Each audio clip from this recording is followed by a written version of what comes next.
Base anatomique du traitement chirurgical des hernies discales cervicales.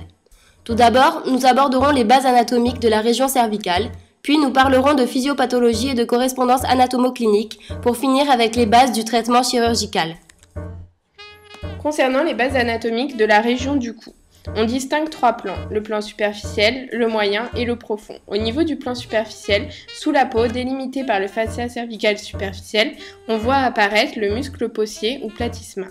Au niveau du plan moyen, on trouve le muscle sternocleidomastoïdien, engainé entre fascia cervical superficiel et profond, ainsi que le muscle omoïoïdien, seul obstacle transversal de cette région anatomique tendu entre l'osioïde et la scapula.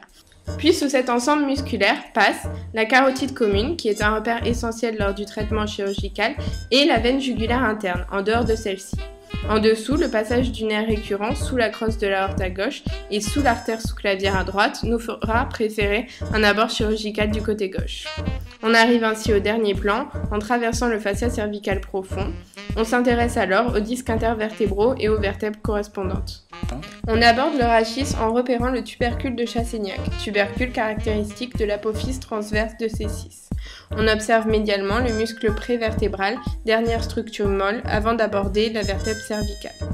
Sur le plateau vertébral supérieur de celle-ci, on retrouve les apophyses semilunaires. Latéralement et en avant, les apophyses transverses, perforées par le trou transversal, laissent passer l'artère vertébrale. Celle-ci devra être respectée pendant l'acte chirurgical. En arrière de ce foramen, on trouve la gouttière du nerf rachidien en avant de l'articulation zygapophysaire. En arrière du corps vertébral se trouve le foramen vertébral délimité latéralement par les lames vertébrales et en arrière l'apophyse épineuse bifide. Concernant le disque intervertébral, il est constitué de deux parties, au centre le nucleus pulposus et en périphérie l'annulus fibrosus. Concernant la physiopathologie, la hernie discale cervicale est liée à une fissuration de l'annulus fibrosus avec migration d'une partie du nucleus pulposus vers le canal rachidien.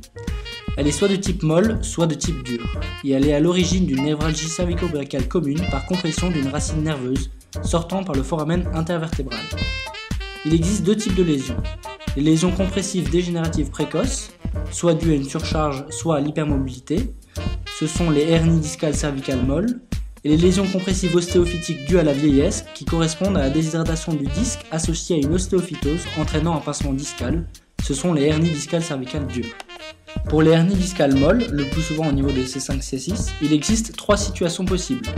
Soit dans le foramen, ce qui est exceptionnel, soit postérolatérale, soit médiane. Les hernies discales postérolatérales entraînent la compression radiculaire et une radiculagie pure. Elles sont à 80% transligamentaires. Les hernies discales molles médianes sont plus rares du fait de l'épaisseur du ligament vertébral commun postérieur à ce niveau et provoquent donc une myélopathie et une radiculalgie par compression. Elles sont généralement sous-ligamentaires. Les hernies discales dures ou ankylodyscarthroses correspondent au pincement arthrosique du bord postérieur des plateaux vertébraux et des apophyses articulaires. Cette compression antéro-postérieure entraîne une sténose concentrique du canal vertébral. D'un point de vue clinique, la radiculopathie compressive s'exprime par la névralgie brachiale. Le symptôme principal est la douleur et parfois des troubles sensitivo-moteurs. L'examen clinique est basé sur l'interrogatoire et l'examen physique, notamment neurologique. Concernant les douleurs, l'irritation de la racine nerveuse concernée entraîne des douleurs dans le trajet de la fibre nerveuse correspondante. On parle de névralgie cervico-brachiale unilatérale à topographie radiculaire. La douleur est de deux types, cervicale et brachiale qui irradie à deux endroits, tout le long du membre supérieur jusqu'au doigt et dans la région scapulaire. L'examen neurologique, basé sur les testings sensitivo-moteurs et des réflexes ostéotendineux, est essentiel pour faire la correspondance anatomo-clinique. Ces troubles sont fonction de l'innervation métamérique.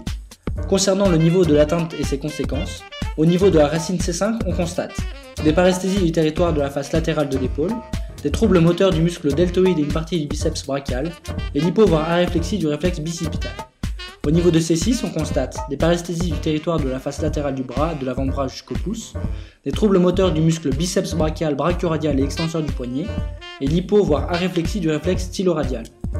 Au niveau de C7, on constate des paresthésies du territoire de la face dorsale du bras, de l'avant-bras jusqu'aux deux doigts intermédiaires, des troubles moteurs du muscle triceps brachial, fléchisseur du poignet et extenseur des doigts, et l'hypo voire aréflexie du réflexe tricipital.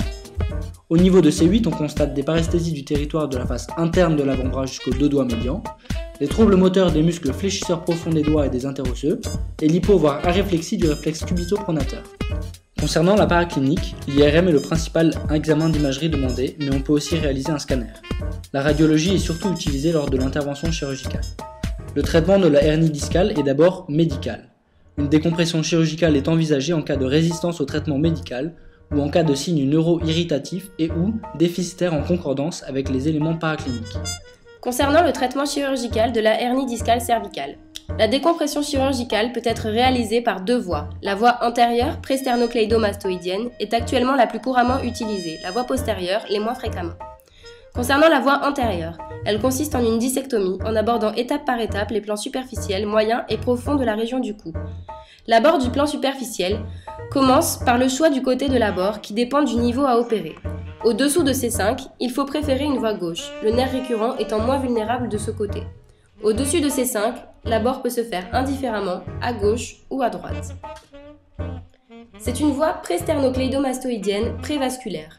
L'incision cutanée est transversale dans un pli du cou, en cas d'abord d'un seul disque ou bien longitudinal si plusieurs étages doivent être exposés.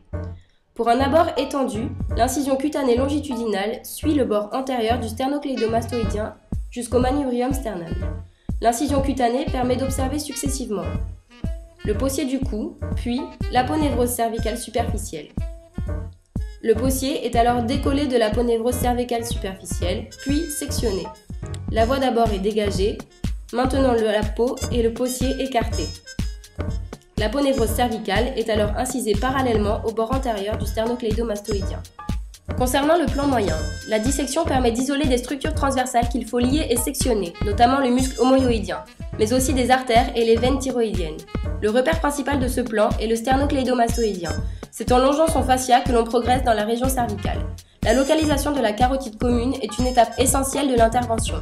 Elle est repérée par palpation du pouls carotidien. Nous abordons alors le plan profond. Des écarteurs de Farabeuf peuvent être mis en place refoulant en dedans l'axe aérodigestif, la thyroïde et les muscles sous-hyoïdiens et réclinant en dehors le paquet jugulo-carotidien. L'effondrement de l'aponévrose cervicale profonde et du fascia prévertébral permet alors d'exposer la face antérieure du rachis entre les deux muscles longs du cou. Le ligament vertébral antérieur est ensuite incisé et ruginé de la face antérieure des corps vertébraux. Le ligament est ensuite séparé de la face antérieure des disques à aborder. Les écarteurs de Farabeuf sont disposés de façon à protéger l'axe aérodigestif et les gros vaisseaux. On aborde alors le disque intervertébral concerné par la hernie. La moitié antérieure de l'annulus est excisée au bistouri fin. La dissectomie est complétée à l'aide d'une pince à disque et d'une curette. La totalité du disque doit être ainsi retirée jusqu'au ligament commun postérieur en arrière et d'un incus à l'autre latéralement.